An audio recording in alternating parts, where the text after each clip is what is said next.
shooter and waiting far too long to engage. Police waited more than 70 minutes in the school hallways before confronting and killing the lone gunman. Several cops have lost their jobs since the shooting, but none have been charged. DA Christina Mitchell initially said she hoped to bring the case before a grand jury last year, but pushed back that date last month. She said yesterday that she needs more time to review the DOJ report. And the Biden administration announced today it would forgive $4.9 billion in student debt for close to 74,000 borrowers. The borrowers who are part of this announcement have either been in repayment on their loans for at least 20 years or are public servants who have been working for the government or certain nonprofits for at least 10 years and been paying on their loans during that period. Today's announcement brings the total amount of student loan debt relief under the Biden administration to over $136 billion for more than 3.7 million borrowers. Consumer advocates have praised the president for his recent actions, but are pressuring him to do more.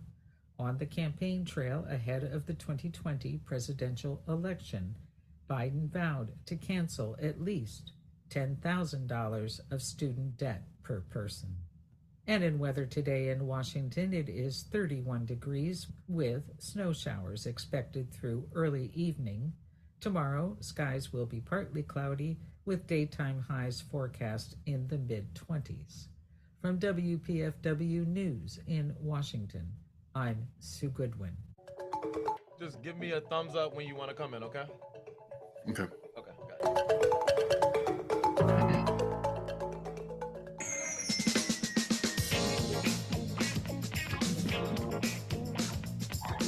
Oh, yes, indeed. You are now listening to Darker Than Blue on WPFW in Washington, D.C. I am your host, Sean Blackmon, here with Jacquie Luqman, and we are your number one source for struggle, socialism, and soul. That's right, my friends. So glad to be with you all again. Today is Friday, January 19th, 2024. And I wanted to kick the show off today by talking about some developments in Latin America, namely in Argentina. And we're very happy to be joined for this conversation today by Zoe Pepper-Cunningham, a journalist with People's Dispatch. Zoe, thanks so much for joining us. It's amazing to be back with both of you. Absolutely. Same here. It's amazing to be speaking with you again, Zoe. And, here recently, one Javier Milei, who's the president of Argentina, gave a speech at the World Economic Forum in Davos, Switzerland, where he warned that the Western world is in danger. He said, quote, "It is in danger because those who are supposed to have to defend the values of the West are co-opted by a vision of the world that inexorably leads to socialism and thereby to poverty." Now, this sort of thing tracks for Milei, who describes himself as an anarcho-capitalist. He came to power just a few months ago in November of 2023, beating out one Sergio Massa, basically a center-left Peronist candidate. And really, Zoe, I wanted to sort of understand, how is it that a Javier Milei came into power in Argentina? And I'm interested in what you might think this means sort of on a regional basis. But to begin, I'm curious what you think a Milei presidency means for Argentina, a country that is dealing with serious inflation. I mean, a recent government report shows that the country is dealing with its highest inflation in a little over 30 years. And so how is it that we get a Milei in office in Argentina?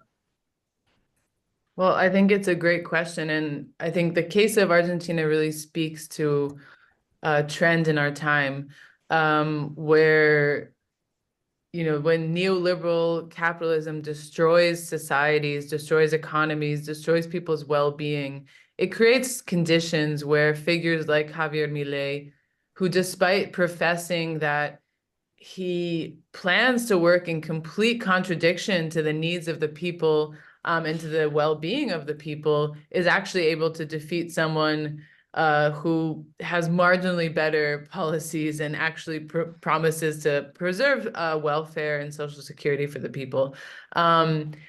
But, Javier Milei came to office in a very specific moment. So from 2015 to 2019, Mauricio Macri was president of Argentina, and he oversaw the complete destruction of the Argentine economy.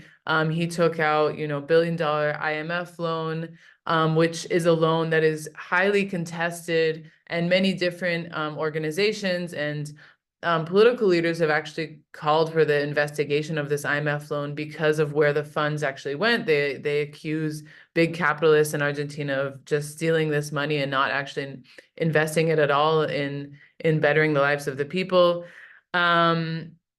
So I think that, in that context, we see 4 years of Mauricio Macri, who destroys people's well-beings. 40% of the population is then living below the poverty line. There's about 400% devaluation of the currency.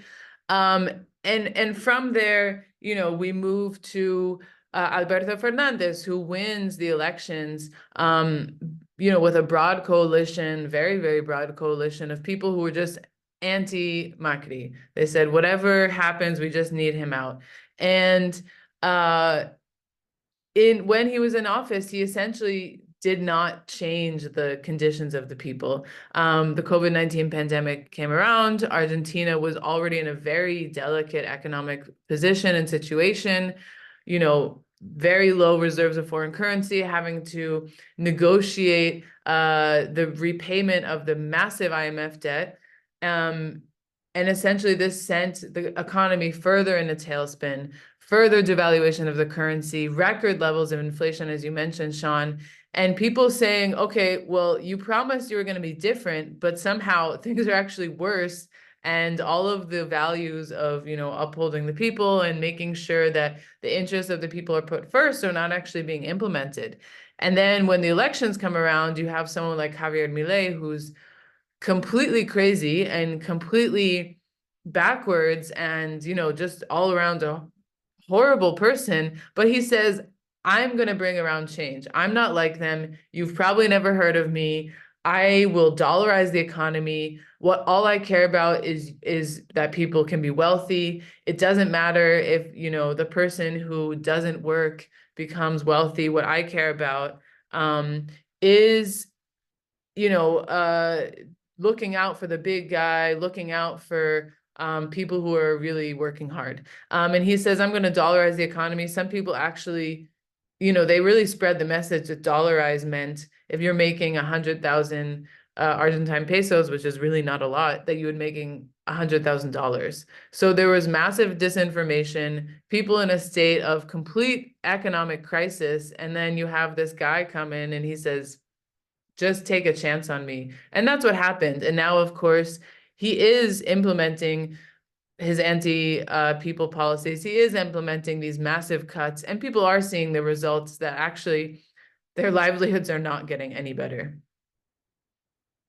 And Zoe, when Milei spoke at Davos, the World Economic Forum, what he said was really, he just made it clear what he was really going to do. And he said that, yeah, we have to devalue the currency in Argentina to deal with some of these issues. And yeah, that's going to be really hard on some people, working people, poor people in Argentina.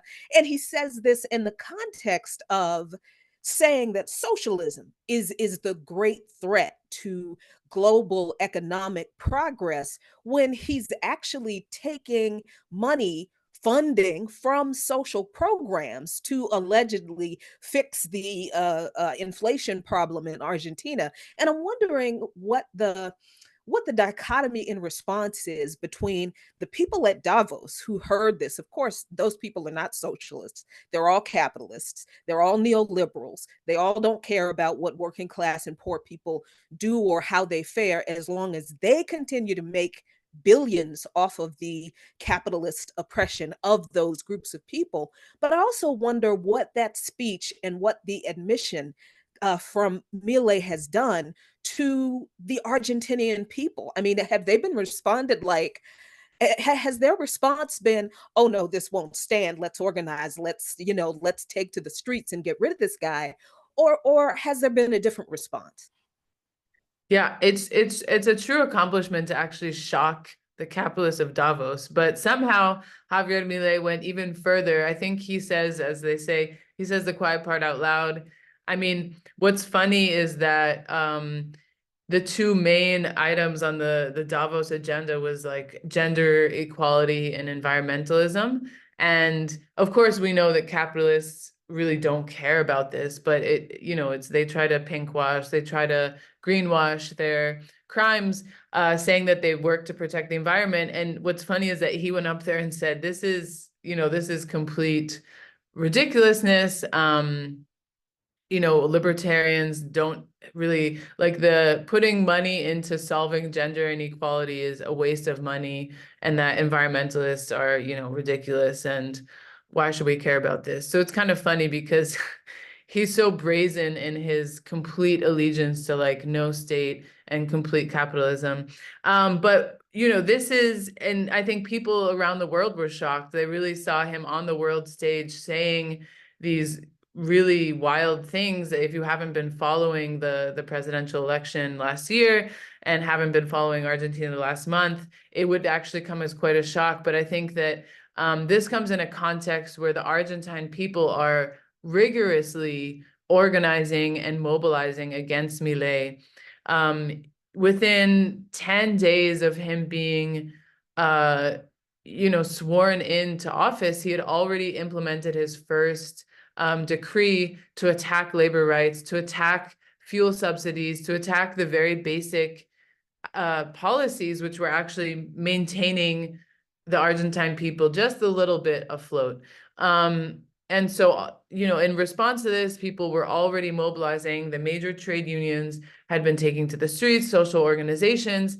Then came the omnibus law, again, another presidential decree law that hadn't gone through, the Congress and hadn't gone through the proper checks and balances, which has actually been met with pushback from the courts, because again, it really attacks some of the most fundamental rights that are enshrined in Argentina's constitution, labor rights, the rights of people. And so he's facing opposition really on all fronts. Even people who supported him in the elections have said, we're not going to go that far, and they're not going to actually support him in some of the challenging of the pushback on these laws. And on January 24th, there's going to be a national strike in Argentina. All of the major trade unions are going to participate, the major trade union confederations, every single sector of the economy is going to be mobilizing. And so, yeah, people are definitely opposing this. And it's important to remember that in the 2000s, when Argentina was in another economic crisis, they actually forced a president to resign because of their protests. So, it's not outside of history for the people to actually defeat a completely backwards and anti-people leader and to force them to leave because of their policies. We're not going to say, not saying that that's going to happen here, but I think that the power of the streets in Argentina is there. People are aware of what it means to lose their democracy. They went through a bloody dictatorship where 30,000 plus people were detained and disappeared, a fact which Javier Milei actually actively denies. And so they fought hard for this democracy. And I think that the attacks on labor rights, the attacks on people's ability to live, the attacks on free education, the threat of privatizing all of the national enterprises is an attack on democracy and the ability of people to survive in the country. So mass mobilization And, again, all sectors, all types of organizations. There's a rich history of human rights organizations in the country. The mothers of Plaza de Mayo, the grandmothers, all of these people are under attack, and that's why they're all taking to the streets and doing everything they can to resist this. Yeah, and Zoe, I'm also wondering, what does a Malay presidency mean for the Latin American region when we talk about when we sort of contrast him against some of the other sort of socialist and left-leaning and progressive governments of the region, and how Malay seems to be heading in the complete opposite direction. I mean, under his presidency, just in late December, I think, if I'm not mistaken, it was announced that Argentina would not be joining BRICS, which, of course, is a body that's seeking to get out from the same kind of dollar hegemony that Malay seems keen to impose on Argentina. And so how does that regional dynamic sort of work when with not only a president who's trending in a different direction than much of the region, but also when we talk about that, the right-wing elements in Latin America have a lot of support from the US and these other sorts of powers. Like, how do you look at it from that perspective? I mean, this is such a crucial perspective, because I think that his presidency kind of brings up 2 points. On one hand, as the region is moving towards this progressive wave, we're seeing CELAC, the Community of Latin American and Caribbean States, being, a serious counterweight to the Organization of American States, which is a US-dominated regional platform. As we're seeing, there were proposals when Alberto Fernandez was president of having a joint currency for Argentina and Brazil to engage in trade. And a lot of these regional proposals are seriously threatened with Javier Milei, because he essentially wants nothing to do with these regional platforms. He said, my priority is doing business with the United States, being an ally to Israel, which important to point out, he's fiercely Zionist. And he even threatened to cut off all ties with China. That seems to have been walked back. But again, he really is a threat to a lot of this regional work. And we've seen that when Macri actually inaugurated the right-wing wave in the 2010s, when he won in 2015, we saw many other victories of right-wing people, Ivan Duque, Jair Bolsonaro, and that created a regional situation where they could all gang up together and attack Venezuela. So not saying that this is going to bring another right-wing wave, but surely these proposals that were happening on a region aren't going to be as strong or have as much capacity, because Argentina is one of the biggest economies in the region. And that's why the relationship between Lula and Alberto Fernandez was so crucial, because they actually are huge economic players.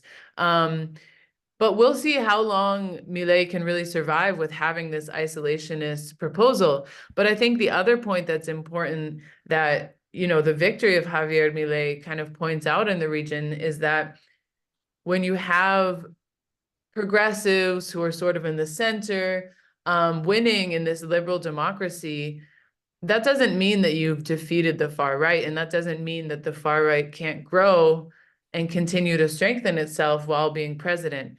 The case of Lula, for example, in Brazil, he won against Jair Bolsonaro, and that was seen a really important defeat of the far right. But we would be kidding ourselves to say that the far right isn't in Brazil and isn't, having a dynamic while Lula's president. There are numerous attacks against the left, against progressive movements. Of course, January 8th, I think that provoked a response from the Lula government.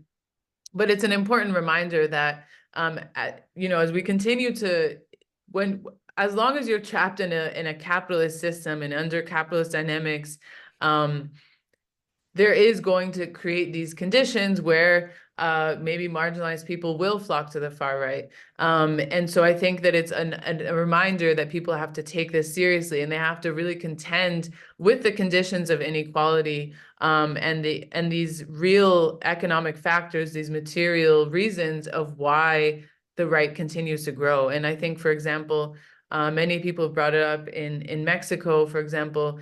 AMLO, of course, has really high approval ratings, but at the same time, there is a right-wing section that continues to grow, and it's unlikely that they'll win the elections this year. However, they're continuing to grow and they're continuing to gain steam. And 2 years ago, no one took Javier Milei seriously, and they said, this guy is never going to win. And yet he is now president. So I think it's also a reminder that the far right cannot be ignored, and that if those conditions aren't addressed, it's going to come up one way or another, and it's not going to be good. Yeah, cautionary tale for the U.S. Certainly, since we on this call understand that the U.S. is at the center of this right-wing global coalescing, right? And it's been going on since before Trump. So please, let's not blame him and bring him up as if these things didn't happen before Trump and Steve Bannon came around. But I do wonder, Zoe, what does this mean for the involvement of the U.S.? I mean, there are always connections between the puppet master and the puppets that are put in place in these kinds of countries to expand the neoliberal project in these countries. So what does the U.S. have to gain from this election, from this win of Milei and his ridiculous policies that we've seen the devastation that they cause over and over again?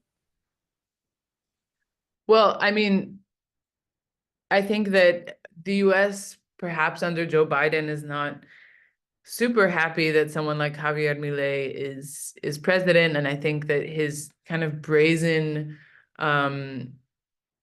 comments generally about pretty much every topic are seen as a little too radical. But of course, having the defeat of, in some ways, the left in these elections is crucial. And as I said, again, like the last conservative wave happened when, following the coup against Manuel Zelaya, but then we see Mauricio Macri get elected, and then a series of other conservatives get elected. And so I think on one hand, kind of like this setback in terms of the advance of the progressive wave, obviously it's not good for the US when there is a strong regional bloc in the region that is willing to take on US interests, that's willing to challenge US interests, that's willing to say, hang on, why are we all ganging up against Venezuela when it's our neighbor? And so, for example, Gustavo Petro, who again, not a socialist, but someone who does not want to have bad relationships with Venezuela, who understands that it's under attack because of its oil reserves and because it's different socialist model, having those relationships and actually having a region that's working together for the common good is positive. So I think one setback and one reason why this is, positive for the United States is that it's one victory against this kind of like regionalism and this Latin American platform. But also, I mean, Milei has essentially said that all of the protections that Argentina has on its economy, which are actually quite strong protections, are eliminated. He's privatizing their companies, the state enterprises. So, I mean, this is good news for multinational corporations. Argentina has some of the largest lithium reserves, some of the largest platinum. They have silver, they have a lot of natural resources. So Argentina, in other words, being open for business is, of course, definitely in the interest of US capitalists and therefore of the US government. So I think when we see this process of the privatization happening, even though maybe US officials won't say, yeah, we're super pumped about Milei being, this crazy guy winning, again, it is in their interest, because at the end of the day, if they're going to be able to have access to Argentina's minerals, not have to pay royalties, have this free market, completely open and deregulated economy, that is a positive step for the global North. And of course, atrocious for the working people of Argentina. And then, the other angle is that Javier Milei has promised to dollarize the economy. So that, again, is, of course, in the interest of the United States. So I think on the economic level, it's definitely going to, and deregulating the labor sector while you're deregulating the economy, you can have more cheap workers. Argentina has not been kind of the outpost for the US in economic terms, and now they've gained another one. Absolutely. Well, we want to thank you so much, Zoe, for joining us today here on Dark in the Blue. Definitely want to encourage folks to check her out both at People's Dispatch and on the People's Dispatch podcast. Give the people what they want. Zoe, thanks so much again for coming on. Thanks so much for having me. Great to talk to you guys. You too. Absolutely. Peace. You have a good. Yeah, and Jacquie, while we're waiting on our next guest, I wanted to take a moment to sort of give our condolences to the recently deceased Sekou Odinga, who's a former Indeed. prisoner, Black Panther, Black Liberation Army combatant, someone who spent 33 years behind the walls in this country for his revolutionary activity and assisting the liberation of Assata Shakur. And, me and you, we've had the opportunity to interview Sekou Odinga on a couple of different occasions. And the number one thing I remember from speaking with him was when he talked about sacrifice and about, how important that is in struggle. And we were talking about that in the context of the movement for Black Lives, which, at that time, its main point was about George Floyd. And he's someone who was, a member of Malcolm X's Organization of Afro-American Unity, and also joined the Black Panthers ultimately because of their militant stance against racist police terror. So, I just think it's so important that we take a moment to really,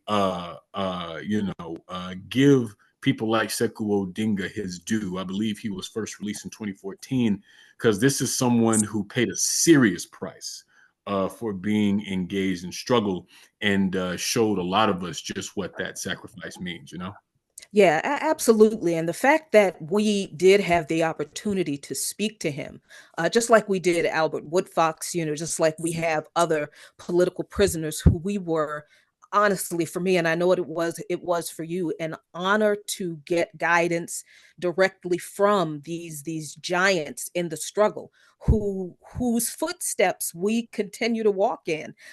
Just priceless opportunity for us, and the words of wisdom and the strength and grace that he conveyed in those conversations with us will be treasured by me, I know, and by you forever, and continue to give me fuel and strength to keep on going on. So rest in power, Sekou Odinga. We thank you so much. Absolutely. And if you'd like to hear one of our conversations with Sekou Odinga, we posted one to our Twitter at DRKR then Blue, and that's on Twitter. But we're going to switch gears some from Latin America to the Middle East, and we're now happy to be joined by Iranian longtime anti-war and social justice activist Mazda Majidi. Mazda, thanks so much for joining us. Hi, Sean. Thanks for having me. Absolutely. And Hey. Mazda, as Hi, Jacquie. part and parcel of the U.S.'s ongoing support for apartheid Israel and its genocidal campaign against Palestine, the U.S. and the U.K. have begun a bombing campaign against Yemen, as Yemen has been halting ships that are en route to Israel to support that same genocidal project. And recently, President Biden was in Washington, D.C. and was asked by reporters whether these attacks on Yemen were actually working. And he said, somewhat amazingly, quote, well, when you say working, are they stopping the Houthis? No. Are they going to continue? Yes. And so I'm just sort of curious. My first question to you is, what is sort of the real motivation for the U.S. and the U.K. To be bombing Yemen? I mean, Biden says it's about, protecting, the free flow of commerce through international waters and freedom of navigation and sort of typical things. But from your perspective, what do you think is really at play here? Well, I think when you think of the history of the Palestinian people and how they've been subjected to murder and genocide throughout their 75 years of the since al-Nakba, since the existence coming into the existence of the state of Israel. One of the things that the U.S. has tried to do with Israel as its outpost in the region is to kill any level of solidarity between the other Arab peoples and the people of Palestine. And you can see through all the years and the decades, various right-wing reactionary Arab governments, maybe not openly, but in various ways, showing their friendship to Israel, showing their subservience to the US government, and really betraying the cause of the Palestinian people. And one of the least expected things after after October 7 and after the start of the current genocidal campaign of Israel against the people of Gaza was the people of Yemen showing solidarity, not just in words, but in actions. And if you think about it, the people of Yemen had suffered years and years of being occupied by Saudi Arabia, of being bombed by Saudi Arabia, an extremely bad humanitarian crisis in Yemen. And we might have thought that, the last people who would have any capability of helping the Palestinians would be the Yemeni people. But sure enough, despite everything that they've gone through, despite all the hardships that they are going through now, the Yemeni people are showing their solidarity. And, geography in an unusual way is helping in this way. Right to the southwest of Yemen, there's a narrow waterway called the Bab el-Mandab, which is about at most 20 miles wide, not all of it navigable. And so this is the area where shipments to Israel are going through, and the Yemenis have found in some ways to figure out which ships are going to Israel, and they're basically attacking those, making it difficult for the U.S. to supply Israel, making it difficult for Israel to receive supplies in any direction. Now, I'm not saying they've stopped it, but it's caused a crisis in the shipping lane there. And so the U.S., on the one hand, as it is its general practice, wants to attack and bomb and destroy any sort of resistance movement anywhere in the region. But even a more immediate task is to make it a little easier for ships to go up through the Bab el-Mandab, through the Red Sea, through the Suez Canal, and eventually to Israel. Now, Yeah, and we Mazda, just want to remind sorry. everyone that you're listening to Darker Than Blue here on WPFW, Washington, D.C. I'm Sean Blackmon, joined by Jacquie Luqman. We continue our conversation with Mazda Majidi. And Mazda, the U.S., for its part, refers to the Ansar Allah movement, or the Houthis, as they're also known, as terrorists. And I feel like in the West, we often see them described along with Hezbollah and other such groups as being, quote, like Iran-backed militias. So, but who really is the Ansar Allah movement that we're speaking about here in Yemen, and why do they have this relationship with Washington that they do with this tension? Well, basically Washington and the State Department, their definition for any force that goes up against them is that they're terrorists. And this is very confusing to people who are not familiar with the politics of the region, or are really not familiar with the character of U.S. foreign policy. But so when you hear a terrorist state, you think of ISIS or Al-Qaeda or anything like that. But forces like Hezbollah in Lebanon, or Hamas for that matter in Palestine, and Ansar Allah, the Houthis in Yemen, like you said, Sean, they're not a terrorist organization in the sense of them going out there killing civilians, doing bombing campaigns and such. They're a force that really came out and solidified itself through the civil war in Yemen, one side of which was Saudi Arabia, which was engaged in a ruthless campaign against them. I'm talking bombings, you know, kind of a lower key version of what Israel is doing to Gaza is what Saudi Arabia, with US support, did to Yemen. And so through this struggle, which they eventually won, they eventually kicked out Saudi Arabia from their soil. But no sooner had that happened that this situation is arising, and they are showing their solidarity with the people of Palestine. But again, this is not some kind of random, blind, terrorist set of actions. These are actions specifically to show solidarity with the people of Gaza. And it's also ironic that you have all these very oil-rich but reactionary kingdoms, particularly in the Persian Gulf, with all the resources, and are doing nothing but lip service to help Palestine. And you have a very low resource, poor country like Yemen, having just come out of their civil war and Saudi occupation, and they are the ones who are doing so much to show support for Gaza. Yeah, and I think that's the question on a lot of people's minds, Mazda. Why is Yemen the only regional power, the only regional country that is showing any kind of support for Palestine in the face of this extended, continued genocidal pogrom carried out by Israel and the U.S. against the Palestinians? Why is Yemen the only regional country offering any kind of assistance?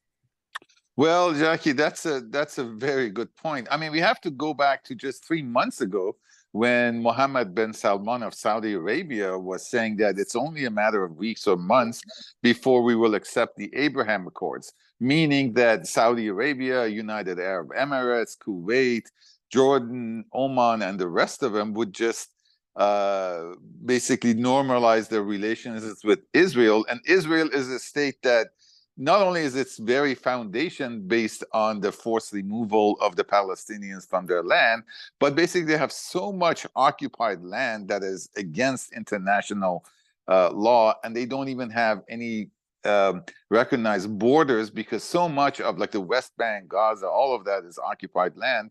And you would think that so many countries, particularly Arabic-speaking countries, would be opposed, in practice opposed to Israel and its expansionist policies. But the reality is that so many of these countries, it goes back, it's a long history, and I don't think we have time to go into it. Goes back to Sykes-Picot. It goes back to how the British and the French and the US divided up the Middle East and defined the borders.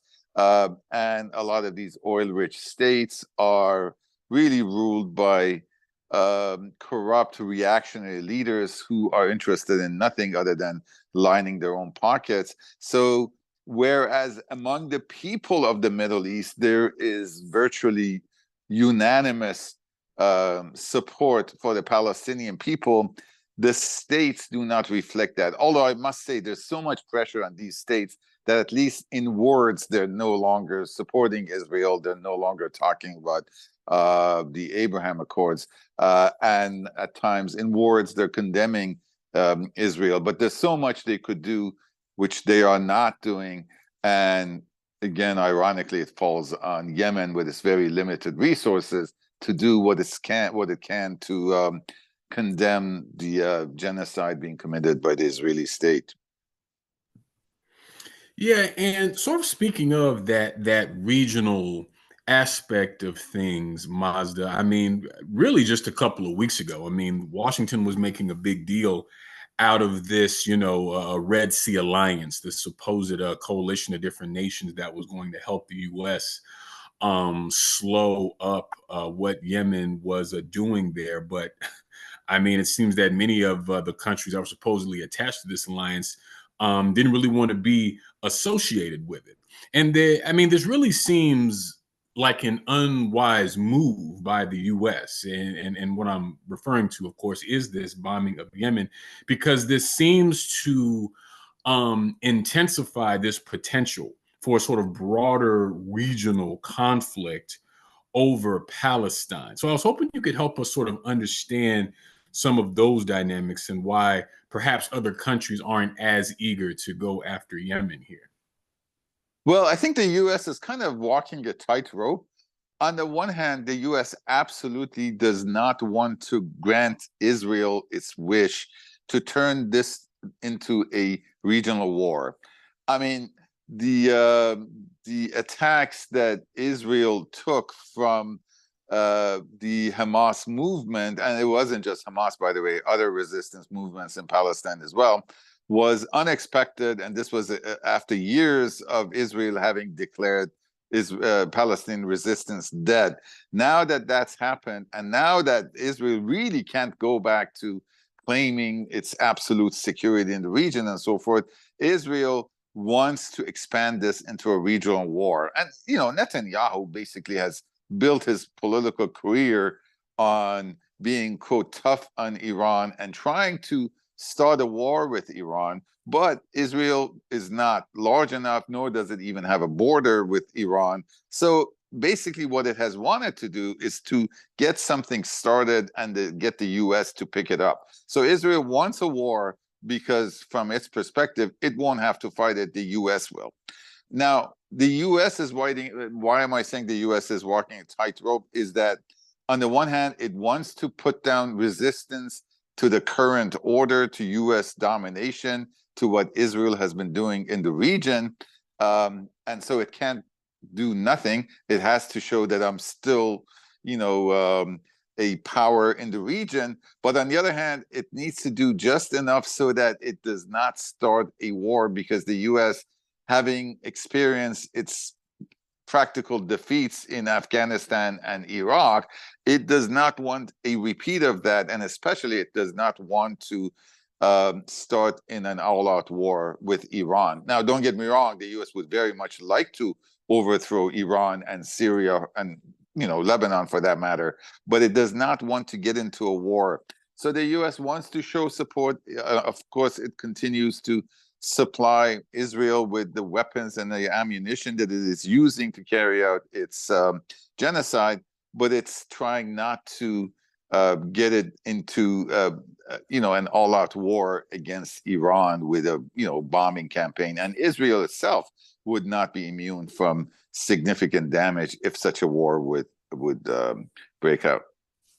Yeah, and you know, Mazda, the State Department has played a very important role in this escalation by declaring the Houthis a terrorist, a global terrorist group. After a few years ago, Anthony Blinken, I guess, took them off, and that wasn't because their view of the Houthis changed or Yemen changed. It was because Donald Trump put the put the Houthis on the terrorist list, Right. and you know they wanted to undo whatever Donald Trump did, at least on the surface, because we know that's not true. This administration has carried out many of Donald Trump's policies. But what does this redesignation of the Houthis as a global terrorist organization mean for the ongoing humanitarian crisis in Yemen? That's not resolved, in case people think that it has been, just because it's not at the top of the news. That's still, Yemen is still one of the poorest nations in the world, still undergoing massive humanitarian issues that are affecting these incredibly poor people, who are the only people, again, who are standing in solidarity with actions with the Palestinians. So what does this terrorist designation mean for that part of this issue? Well, you're right. I mean, in fact, as we all know, I mean, the US doesn't have the slightest concerns for human lives, be they Yemeni or Palestinian, or even US service members for that matter. And certainly not for the people of color within the US. So it's like their concerns, their motivations have nothing to do with you know, humanitarian causes. And I completely agree with you, Jackie. The fact that they undesignated the Houthis as a terrorist force and they put them back in. These are all ridiculous. Again, they have nothing to do with actual facts or evidence, and they're diplomatic maneuvers by them. They were hoping after Saudi Arabia pulled out of Yemen and ended its occupation, they were hoping that the US and others could work with the Houthis. And now they're seeing that the Houthis, to their amazement, are more interested in showing solidarity with the people in Gaza than they are in, rebuilding some sort of a relationship with, the US and Saudi Arabia and the rest of them. But yes, I mean, this kind of a thing, again, as we're witnessing the bombing of houses, the 25 to 30,000 people killed in Gaza and the children and so forth, it escapes our attention sometimes, and it certainly is not covered sufficiently in the media, that in the case of Gaza, even the people who are not getting killed are starving or getting suffering from diseases and so forth. So in addition to the bombing, if you're in Gaza and you're not being bombed, you're suffering from starvation or the cutting off the electricity, water, problems with sewage, all kinds of things. And with Yemen, the same kind of a thing. Yemen was a resource poor country to begin with. That's before all the years of Saudi bombings. And we know about the spread of all kinds of diseases, hunger, starvation. And now the designation of the Houthis as terrorists means that whatever meager international aid was reaching Yemen is going to be stopped again, because of course we know that the US will not work with terrorists, never mind the fact that the US and Israel are the biggest terrorists of the world. Yeah, and of course, Mazda, just this past weekend, 400,000 people filled the streets of Washington, D.C. in a national march for Gaza. I know that there were major actions on the West Coast as well. And I mean, just a couple months ago in November, there were 500,000 people in the streets of D.C. for Palestine as well.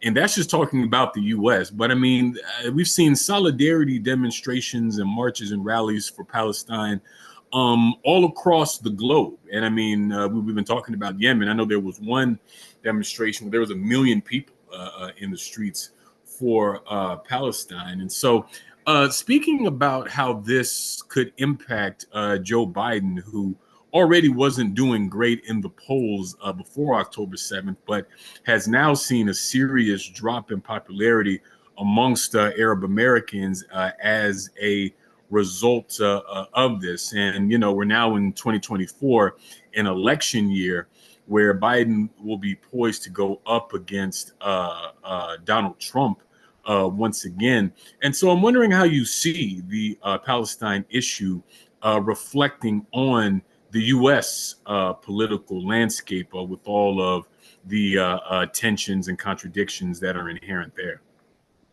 Sean, I think public consciousness does change. It usually doesn't change by, people reading books and things of that nature, but mass movements change the consciousness. And I feel very much like it's not just the numbers, although the numbers are very impressive, the number of people having demonstrated across the country in solidarity with Palestine, but also even when you have discussions with people, it changes.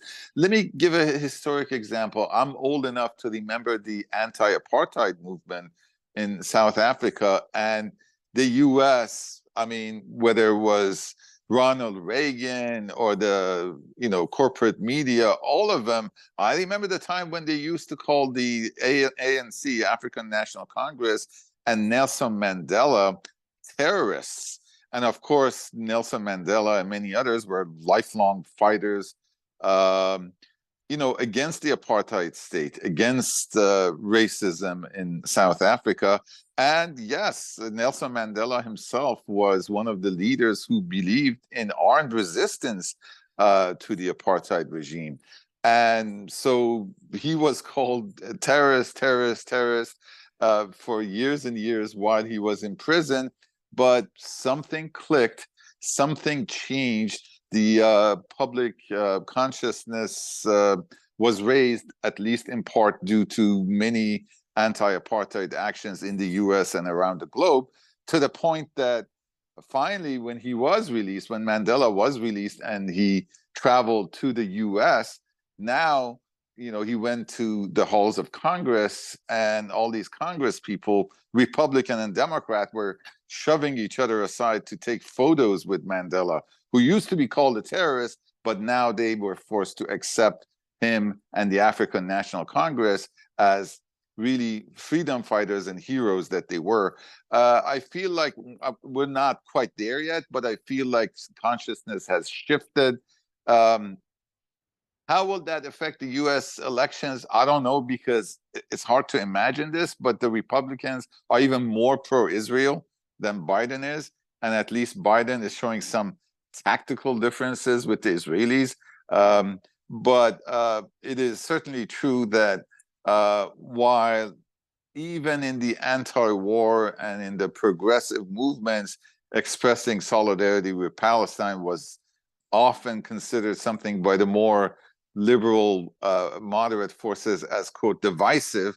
Now we don't encounter that anymore. It seems like every progressive in the US who has, marched for Black Lives Matter, has marched for many other progressive causes, is now marching for Palestine. So I do definitely see, Sean, that there is a consciousness shift going on in the US.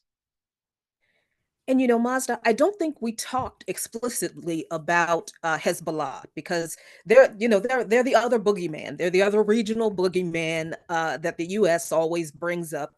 And there was an interesting development, I think, where Hezbollah rejected U.S. overtures, but they say that they're still open to diplomacy to avoid a wider war. Now, I'm absolutely happy that they rejected anything the US offered, because we should know by now that anything the US offers is a lie on its face. And it's always, they offer things with their hand tied, the other hand tied behind their back. But when Hezbollah talks about being open to diplomacy, what does that really mean? Well, I mean, a couple of things. I mean, I think the main thing is Hezbollah is hoping that the US can get Israel to do anything other than engage in killing hundreds of people every day in Gaza.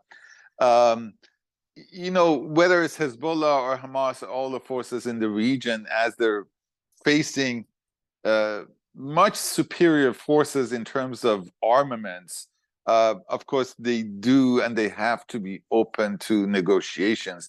The problem is Hezbollah would right now, Israel, the Al Jazeera is reporting that Israel is telling Biden that we're about to attack southern Lebanon. I don't know if that will happen. In fact, I'd be surprised if it did happen, because of the defeat that Hezbollah handed Israel the last time Israel tried to do that. But I think it would be like negotiations, basically, first based on humanity, because Hezbollah has, even though they're in Lebanon, they have made it their business very much to show solidarity with Palestine. And within their ability, they have launched attacks on Israel, particularly the areas of Israel that are, bordering on Lebanon. So I would imagine Hezbollah, like any other decent human being on the planet, wants Israel to stop its relentless bombing and genocide of the Palestinians. Outside of that, I think if the U.S. forced Israel to limit its endless wish for expansionism and for attacks on its neighbors, Israel does not have a neighbor that it has not at one point or another bombed or invaded or attacked. So, the question is, can even the U.S. rein in Israel? I mean, the answer would be yes, if Biden or the U.S. administrations wanted to exercise real force. But, statements like it is not helpful to continue the bombing, Netanyahu isn't going to be impressed by anything like that. And I don't think Hezbollah is interested in getting visits from Blinken when he can deliver absolutely nothing. Yeah, and I think that's the case. And Jacquie, I feel like so much of what Mazda has been describing here really sort of highlights the real character of Israel as a state. I mean, this is a country that portrays itself, really advertises itself as the only democracy in the region. And as we've been discussing, and as it's often pointed out, Israel is really just an outpost of a U.S. imperialist interest in the Middle East, and is used as a bludgeon to try to beat back any element there that tries to strike any kind of path independent to the whims of Washington. And I think that's why we continue to see such support for Palestine in the U.S. and around the world, because in so many ways, Palestine sort of exposes the raw edge of imperialist exploitation in the fact that, Israel's role in the region is why Washington is willing to either look the other way, if not directly facilitate Israel's genocidal program. And so therefore, particularly for those of us in the U.S., I think it's important that we continue to stay in the streets and organize and fight against this, because it's billions of dollars of our tax money that is going to support apartheid Israel, that's done in our name, but without our consent. You know what I mean? Yeah, absolutely. And I think this historical moment where we're seeing the facade ripped away of these phrases that we've been hearing all this time, like, Israel is the only democracy in the Middle East, and the United States is committed to spreading democracy, and even the claims of leaders of other countries like Iran, being dictators and on and on. If democracy is what goes on in Israel, if that's what democracy looks like, then people should be clear that what they have been told democracy is in this country is clearly not it. So the definition that we have been operating with of what democracy is has obviously been a lie for how long has this country been around? But I think it has taken this situation to really rip the facade off of what this administration, what this government says democracy is, as opposed to what people fight for when we talk about democracy. Absolutely. And I mean, you're so right when you talk about how this hypocrisy has been exposed in this lie of caring about democracy and human rights, when so much of what this country does is undermine the human rights of people all around the globe and give seemingly endless resources to war and destruction.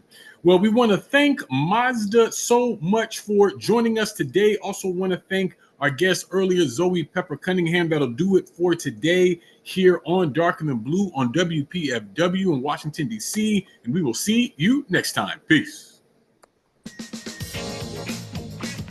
Thank you. Thank you, Mazda. Peace. Thank you. Thank you, Sean. Thank you, Jacquie.